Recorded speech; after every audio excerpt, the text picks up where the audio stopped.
قرآن مجید کا سورہ نمبر 101 سورہ قاریہ۔ بنام خدائے رحمان و رحیم۔ وہ ہلا دینے والا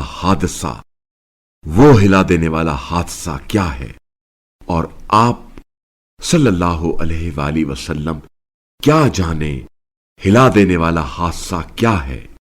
اس روز لوگ بکھرے ہوئے پروانوں کی طرح ہوں گے اور پہاڑ دھنی ہوئی اون کی طرح ہو جائیں گے، بس جس کا پلہ بھاری رہے گا سو وہ من پسند زندگی میں ہوگا، اور جس کا پلہ ہلکا ہوگا سو اس کا ٹھکانہ ہاویہ ہوگا۔